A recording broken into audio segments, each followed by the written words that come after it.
Future editors ஏழாவது கேள்வி. மீனாட்சி தனது மிதிவண்டியில் சராசரியாக 10 கிலோமீட்டர் மணி வேகத்தில் சென்று 30 நிமிடங்களில் பள்ளியை அடைகிறாள். அவள் 20 நிமிடங்களில் பள்ளியை அடைய வேண்டுமெனில் அவளுடைய சராசரி வேகம் என்னவாக இருக்கும்? சரியா?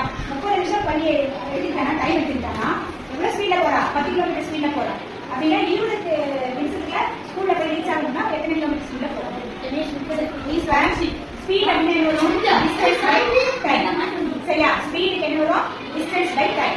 இந்த ஸ்பீடு கொடுத்துருக்காங்க, டைம் கொடுத்துருக்காங்க. நம்ம டிஸ்டன்ஸ் டிஸ்டன்ஸ் வேணும் அப்படின்னா எஸ் இன்டு டி. எஸ்னா speed, speed into time. Speed எவ்வளவு? 10 கிலோமீட்டர் ஸ்பீட். டைம் என்ன கொடுத்துருக்காங்க? டைம் வந்து நிமிஷத்துல கொடுத்துருக்காங்க. ஆக்சுவலா நம்ம நிமிஷத்துல எழுதுக்காது, ஹவர்ஸ்ல எழுதணும். சரியா? எவ்வளவு மணி அப்படிங்கிறத மென்ஷன் பண்ணணும். இப்போ 60 நிமிஷத்துக்கு 60 நிமிஷம் தான் என்ன, 1 மணி நேரம். அப்போ 30 நிமிஷத்துல இருக்கிறதுனால 30/60 சொல்லிட்டு ஃபிராக்ஷன்ல எழுது. இதை கேன்சல் பண்ணா ஒரு 30 30 2 30 60. அப்ப 10 எதால வகுக்கணும், 2ஆல வகுக்கணும். 10 2ஆல வகுத்தாவே 5 கிலோமீட்டர். சரியா? 5 கிலோமீட்டர் தான் பள்ளியோட டிஸ்டன்ஸ். வீட்டுல இருந்து பள்ளிக்கு எவ்வளவு டிஸ்டன்ஸ் இருக்கு? 5 கிலோமீட்டர். இப்ப டிஸ்டன்ஸை கண்டுபிடிச்சோம். அடுத்தது என்ன? 20 நிமிஷத்துல பள்ளியை ரீச் ஆகும்னா எவ்வளவு ஸ்பீட்ல போகணும் அப்படின்னு சொல்லிட்டு கேள்விக்கு நம்ம பதில் பண்ணணும். அப்ப ஸ்பீடு தெரியாது, வேகத்தை தான் கண்டுபிடிக்கணும். Distance by time.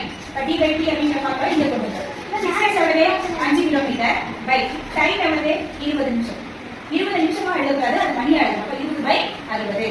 அப்ப 5 அப்படியே வச்சுக்கோ. 20/60 அப்படியே கையில மாத்தி போனீங்கன்னா 60/20. 1 20 20 3 20 ஆகும். அப்ப 5 3ஆல இருக்குன்னா நமக்கு எவ்வளவு ஸ்பீடு தெரியும்? 5 எவ்வளவு? 15.